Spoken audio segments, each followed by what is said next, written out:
Hi all welcome back to our session. So ரீசெண்டாக பார்த்தோம் அப்படின்னா ஜிஎஸ்டியில் வந்து என்ன பண்ணாங்க அப்படின்னா ரேட் கட் பண்ணாங்க. சரிங்களா? ஸோ ஜிஎஸ்டியில் வந்து ரேட் கட் பண்ணாங்க. ஸோ அந்த ரேட் கட் பண்ணது எதுக்காக அப்படின்னு சொல்லி பார்த்தோன்னா நம்மளோட எக்கனாமியை வந்து பூஸ்டப் பண்ணுறதுக்காக. பிகாஸ் கன்சம்ஷன் வந்து எனக்கு என்ன ஆகும் அப்படின்னா ஃபார் ஷுர் எனக்கு இன்க்ரீஸ் ஆகும். When consumption increases my economy will also get increases இல்லையா? ஸோ அதுக்காக தான் என்ன பண்ணாங்க அப்படின்னா இந்த ஒரு மேசிவ் ரிஃபார்மை வந்து நம்ம கவர்மெண்ட் டேக் ஃபார்வர்ட் பண்ணாங்க.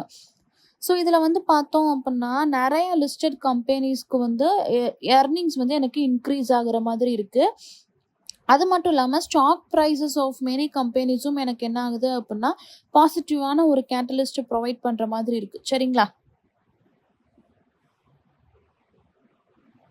So in this video we are going to discuss all about the biggest beneficiaries of government GST cuts. ஓகேவா?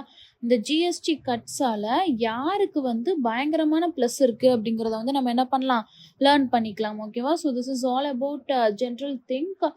என்ன அப்படின்னு சொல்லி பார்த்தோன்னா ஜிஎஸ்டி ரிஃபார்ம் அப்படிங்கிறது இப்போதைக்கு எப்படி இருக்குது அப்படின்னா it is becoming real game சேஞ்சராக இருக்குது.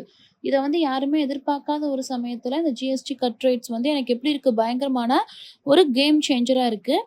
இது வந்து எந்த அளவுக்கு எனக்கு ஹெல்ப்ஃபுல்லாக இருக்கும் அப்படின்னா it will definitely support demand அப்படின்னு சொல்கிறாங்க. டிமாண்ட் சைடு வந்து பாசிட்டிவ் ஆகிறதுக்கு நிறையாவே சான்சஸ் இருக்குது.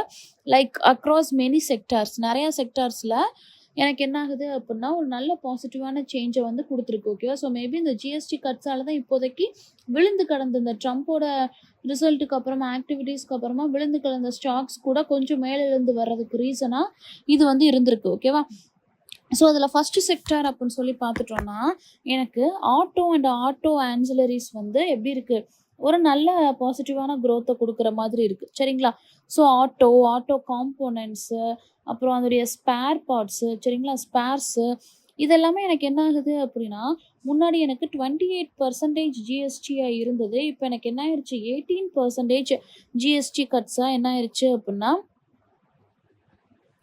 சேஞ்ச் ஆயிடுச்சு. ஸோ இந்த சேஞ்ச் வந்து இந்த ரிடக்ஷன் வந்து எனக்கு எந்த சொல்கிறாங்க அப்படின்னா இப்போ அப்கமிங்கில் எனக்கு என்ன இருக்குது, ஃபெஸ்டிவ் சீசன் இருக்குதா? ஸோ இது வந்து என்ன செய்யும் அப்படின்னா எனக்கு டிமாண்டை வந்து ஃபார் ஷுர் க்ரியேட் பண்ணும்.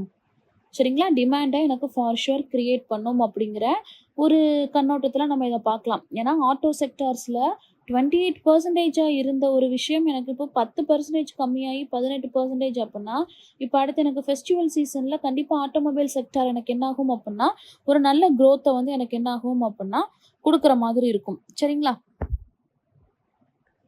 ஸோ அடுத்த செக்டார் அப்படின்னு சொல்லி பார்த்தோன்னா எஃப்எம்சிஜி. ஓகேவா? Food sector. ஸோ இந்த ஃபுட் செக்டாரில் ஜிஎஸ்டி கவுன்சில் என்ன பண்ணாங்க அப்படின்னா டெய்லி நம்ம யூஸ் பண்ணக்கூடிய ஐட்டம்ஸை வந்து என்ன பண்ணிட்டாங்க அப்படின்னா 5% அப்படின்னு சொல்லி ஜிஎஸ்டியாக மாற்றிட்டாங்க. இதுக்கு முன்னாடி பார்த்தோன்னா 12 to 18% வரைக்கும் எனக்கு இருந்த ஒரு விஷயம் அப்படியே என்ன ஆயிடுச்சு அப்படின்னா 5% சேஞ்ச் ஆயிடுச்சு. இப்போ for example dairy items like cheese, paneer, அது மட்டும் இல்லாமல் ஐஸ்கிரீம், இதெல்லாமே எனக்கு என்ன ஆகும் அப்படின்னா பயங்கரமான ஒரு டீலில் எனக்கு கம்மியாகிறதுக்கு வாய்ப்பு இருக்குது. கரெக்டாக? அப்போ ஃபுட் ஐட்டம்ஸ் அப்படிங்கிறப்போ இதெல்லாமே எனக்கு என்ன ஆகும் அப்படின்னா பெனிஃபிட் ஆகும். ஓகேவா? ஸோ அடுத்த செக்டார் அப்படின்னு சொல்லி பார்த்தோன்னா கன்சியூமர் டியூரபிள்ஸ்.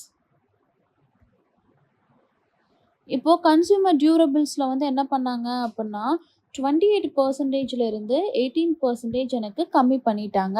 இப்போ கன்சியூமர் டியூரபிள்ஸ் அப்படிங்கிறப்ப இதெல்லாம் நான் சொல்லலாம், ஏசி சொல்லலாம், வாஷிங் மிஷின் சொல்லலாம், ஃப்ரிட்ஜு சொல்லலாம். ஓகேவா? அதேமாதிரி மைக்ரோவேவ்ஸ் சொல்லலாம். இதெல்லாமே என்ன பண்ணிட்டாங்க அப்படின்னா எலக்ட்ரானிக்ஸு, இதெல்லாமே எனக்கு என்ன அப்படின்னா கன்சியூமர் டியூரபிள்ஸ்க்கு கீழே வரும். 28% 18% என்ன பண்ணிட்டாங்க அப்படின்னா கம்மி பண்ணிட்டாங்க.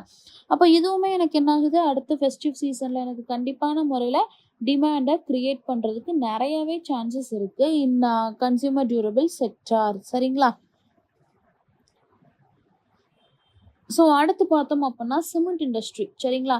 ஸோ அடுத்து வந்து எந்த இண்டஸ்ட்ரி அப்படின்னா சிமெண்ட் இண்டஸ்ட்ரியில் வந்து பார்த்தோம் அப்படின்னா அகெயின் 28%லேருந்து என்ன பண்ணிட்டாங்கன்னா 18% எனக்கு சேஞ்ச் பண்ணிட்டாங்க. ஸோ 18% எனக்கு சேஞ்ச் பண்ணதில் வந்து பார்த்தோம் அப்படின்னா கண்டிப்பாக எனக்கு இன்புட் காஸ்ட் என்ன ஆகுது அப்படின்னா கம்மியாகுது. ஓகேவா? ஸோ இன்புட் காஸ்ட் வந்து எனக்கு என்ன ஆகும் அப்படின்னா, கண்டிப்பான முறையில கம்மியாகுறதுனால, ஆம் என்ன சொல்றாங்க அப்படின்னா, இந்த சிமெண்ட் இண்டஸ்ட்ரி வந்து it is going to become very massive அப்படின்னு சொல்றாங்க. And also if you want to invest in any kind of infra projects, அதில மெயின் திங்க் வந்து எனக்கு எது வந்து உள்ள விழும் அப்படின்னா, இந்த சிமெண்ட் இண்டஸ்ட்ரி தான் எனக்கு உள்ள விழும். அதில இந்த ஜிஎஸ்டி கட் வந்து எத கிரியேட் பண்ணும் அப்படின்னா, ஒரு நல்ல ஒரு சேஞ்ச வந்து எனக்கு கிரியேட் பண்ணும். அப்ப கண்டிப்பா எனக்கு என்ன இருக்கு அப்படின்னா, அடுத்து வரக்கூடிய மல்டிபிள் குவார்ட்டர்ஸ்ல இன்ஃப்ரா ப்ராஜெக்ட்ஸ் இன்க்ரீஸ் ஆகுறதுக்கு எனக்கு நெறைய சான்சஸ் இருக்கு அப்படின்னு சொல்லியிருக்கிறாங்க. சரிங்களா? ஸோ, இப்போ நம்ம ரீசென்ட்டா நம்மளோட கவர்மெண்ட் என்ன பண்ணாங்க அப்படின்னா, ஜிஎஸ்டில ஒரு ரேட் கட்ட கொண்டு வந்திருக்கிறாங்க. எதுக்காக கொண்டு வந்தாங்க? கன்சம்ப்ஷன இன்க்ரீஸ் பண்ணணும் அப்படிங்கிறதுக்காக. ஸோ, கன்சம்ப்ஷன் இன்க்ரீஸ் ஆச்சுன்னா, ஆப்வியஸ்லி எனக்கு என்ன ஆகுது அந்த இடத்துல? டிமாண்ட் கிரியேட் ஆகுது. அப்ப இது மூலமா என்னோட எக்கனாமி என்ன ஆகுது அப்படின்னா, பூஸ்டப் ஆகுது. ஸோ, இதுதான் இந்த ஒரு பர்ட்டிகுலர் கான்செப்ட்டோட பேக்ரவுண்ட் ஐடியா. அப்ப ஜிஎஸ்டி கட்ஸ் வந்து பயங்கரமான பாசிட்டிவ் குரோத்த வந்து எனக்கு குடுக்கும். என்ன அப்படின்னு சொல்றாங்கன்னா, it is going to become a game changer in many sectors because it is going to create a demand in that particular sector அப்படின்னு சொல்றாங்க. ஸோ என்னென்ன செக்டார்ஸ் அப்படின்னு பார்க்குறப்போ, ஆட்டோமொபைல் செக்டார். ஸோ ஆட்டோமொபைல்ஸில் வரக்கூடிய ஸ்பேர்ஸு, ஆட்டோ கனெக்ஷன் பார்ட்ஸ் இதெல்லாமே என்ன அப்படின்னா 28%லேருந்து 18%க்கு என்ன பண்ணிட்டாங்கன்னா கம்மி பண்ணிட்டாங்க. ஸோ கண்டிப்பாக இது எனக்கு அப்கமிங் ஃபெஸ்டிவ் சீசனில் வந்து ஒரு டிமாண்டை கிரியேட் பண்ணும் அப்படின்னு சொல்கிறாங்க. அடுத்த செக்டார் எஃப்எம்சிஜி. என்னன்னா முன்னாடி எனக்கு 12 to 18% வரைக்கும் ரேட் போனது. இப்போ எனக்கு வெறுமனா 5% அப்படின்னு சொன்னதுனால, அந்த டைரி ஐட்டம்ஸ் எல்லாமே எனக்கு என்ன ஆயிரும் அப்படின்னா பயங்கரமா கம்மியாகும் அப்படின்னு சொல்றாங்க. கன்சியூமர் டியூரபிள்ஸ்ல வந்து பார்த்தோம்னா 28%லேருந்து 18% கம்மியானதுனால எனக்கு என்ன ஆகும்? அப்கமிங் ஃபெஸ்டிவ் சீசனில் ஃபார் ஷூர் எனக்கு டிமாண்டை கிரியேட் பண்ணும். So what is called consumer durables அப்படின்னு பார்த்தோம்னா, electronics, AC, washing machine, microwaves இதெல்லாமே. ஓகேவா? அண்ட் சிமெண்ட் இண்டஸ்ட்ரி அப்படின்னு பார்த்தோம்னா, அகெயின் 28லேருந்து 18 எனக்கு கட் பண்ணியிருக்கிறாங்க. சிமெண்ட் இண்டஸ்ட்ரி எனக்கு எந்த இடத்துல ரொம்ப யூஸ்ஃபுல்லாக இருக்கும்? இன்ஃப்ராஸ்ட்ரக்சர் ப்ராஜெக்ட்ஸில் யூஸ்ஃபுல்லாக இருக்கும். அப்போ கண்டிப்பாக சிமெண்ட் இண்டஸ்ட்ரியில் எனக்கு ரேட் கட் இருந்திருக்கு அப்படின்னா, இன்ஃப்ரா ப்ராஜெக்ட்ஸ் எல்லாமே எனக்கு என்ன ஆகும்? பயங்கரமாக இன்க்ரீஸ் ஆகும். அப்போது இது வந்து எனக்கு ஒரு நல்ல குளோபல் எக்கனாமியை வந்து தூக்கி விடுறதுக்கு ஒரு பாயிண்ட்டாக இருக்கும் அப்படின்னு சொல்கிறாங்க. சரிங்களா? அப்போது இந்த ஜிஎஸ்டி கட்ஸ் அப்படின்னு சொல்கிறப்போ எப்படியெல்லாம் நம்ம அனலைஸ் பண்ணி படிக்கணும் அப்படிங்கிற ஒரு ஐடியா கிடைக்குதா? ஸோ இப்படி தான் என்ன செய்யணும் அப்படின்னா, கரண்ட் அஃபேர்ஸை நம்ம அனலைஸ் பண்ணிக்கணும். Hope this session is useful and thank you for watching. Suresh IAS academy வெற்றியின் முகவரி.